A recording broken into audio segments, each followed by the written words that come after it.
Welcome back to Fascinating History, where today we will discuss the era of the Butcher of Baghdad, Saddam Hussein. Over the course of more than 25 years, Saddam ruled Iraq with an iron fist. He ordered the killing of family members, adversaries, and even supporters of his faction. The children of his rivals were also victimized, as were the rivals themselves. His secret police were able to stifle any and all opposition. And because Saddam Hussein's likeness was painted on every structure and photographs of him were prominently displayed in every home, there was never any doubt about who held authority. In the end, Saddam was only concerned with protecting the one aspect of his life that mattered: his hold on power. As a result, he was responsible for the murder of thousands of his fellow countrymen. Here, we'll dive into the vast story of Iraq. We'll look into a fascinating era whose history transcends time and space, illuminating the legends of Saddam Hussein, the tyrant. Early life. On April 28, 1937, Saddam Hussein was born in the hamlet of Al-Oha, located close to Tikrit in the desert. He was born into a life that was both unwanted and undesirable. His mother, Subha, had second thoughts about having him after learning that her husband had left while she was still pregnant. After his mother had another child with another man, the youngster was handed over to an uncle to be raised by them for a period of 3 years, before being returned to his mother. When Saddam was 9 years old, another of Saddam's uncles, a former Iraqi army officer and Nazi enthusiast who had been imprisoned for his involvement in an anti-British coup in 1941, rescued him from his awful conditions. Saddam said that his uncle filled him with dreams of Arab glory.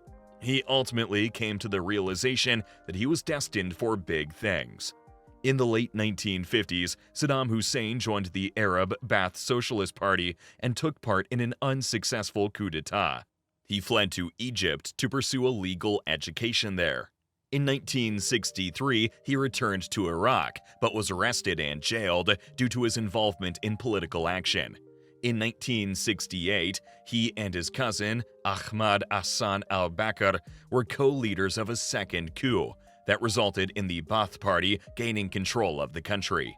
1979 was the year when Saddam finally had enough of taking instructions from others and led a palace coup to overthrow his cousin. The Reign of Terror.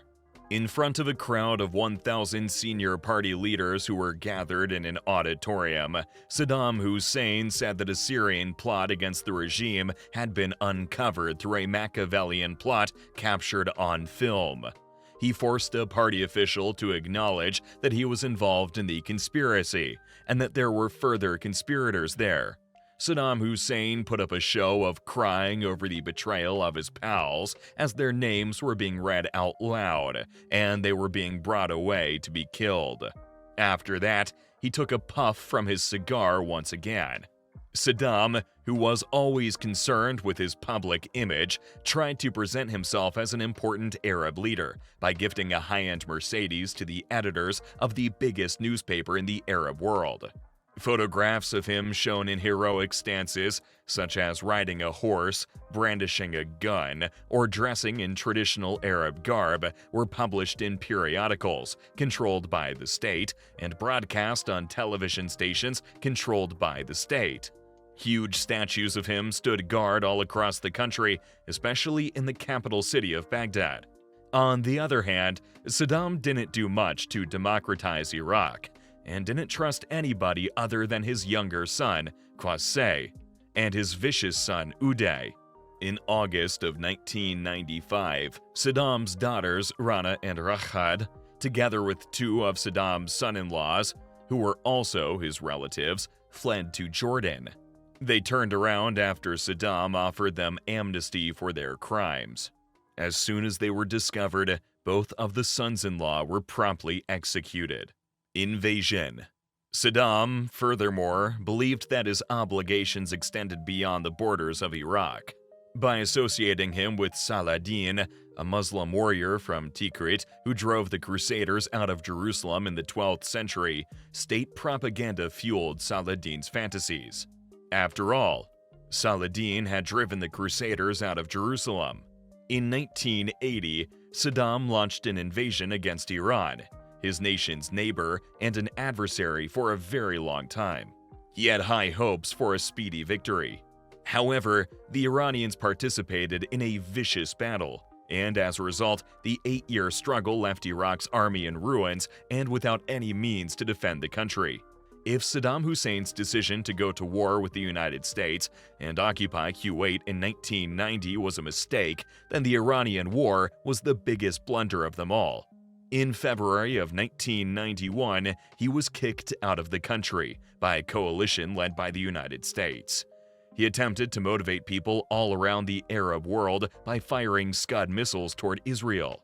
In addition, to secure peace, he was required to agree to humiliating penalties imposed by the United Nations. On the other hand, the first President Bush did not take any action to remove Saddam Hussein from power. As a result, Saddam was successful in his mission and declared victory. The people of Saddam's country had no option but to submit themselves to the brutality with which he put down rebellions led by Shia Muslims in the south and Kurds in the north. Despite everything, he had been severely beaten, but managed to keep his grip on power in Iraq. Saddam immediately began creating roadblocks and other obstacles in the way of the United Nations monitors, who were entrusted with dismantling his stockpile. By presenting incentives to the family of a suicide bomber, he demonstrated his sympathy for the Palestinian cause. Additionally, according to the government of the United States, he gave terrorists a safe haven to operate from. When he wasn't so busy causing mayhem or wiping out his rivals, Saddam would spend his time writing love novels based on his life and collecting honorary degrees. He moved around 24 lavish palaces while guarded by a phalanx of bodyguards. Yet he never stayed longer than one night in any spot. To deceive potential murderers, he created body doubles. He kept his thinning hair and mustache, which was styled in a Stalinist manner and dyed black.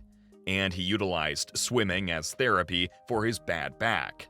The clan of Saddam Hussein showed their wealth and boasted about the millions of dollars they made from smuggling and their influence over significant enterprises. An oil embargo that was supposed to weaken Saddam's position had no effect on them. However, the vast majority of Iraqis were living in deplorable conditions, and the streets of the cities were filled with a seemingly endless supply of beggars. However, following the terrorist assaults of September 11th, George W. Bush shifted his attention to Iraq and began to pound the war drums. But he was naive to the fact that secular Saddam Hussein and Osama bin Laden, the leader of the al-Qaeda, were sworn enemies. After accusing the Iraqi government of working on developing WMDs, Bush began applying pressure on Saddam Hussein to comply with a United Nations resolution that demanded his disarm. Saddam responded to the challenge by emphatically stating that he was. Saddam proclaimed, "We desire peace." However, not at any expense. It was a strange twist of fate that Saddam ended up being right. He would be deposed, and despite exhaustive searches, there would be no indication of any weapons of mass destruction. The fall.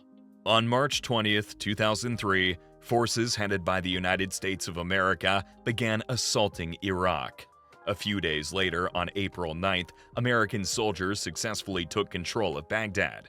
When American soldiers demolished a big iron statue depicting Saddam, the dictator had already fled the country. In July 2003, Uday and Qusay, two of Saddam Hussein's sons, were killed in a shooting at their hidden location in the city of Mosul, which is located in northern Iraq.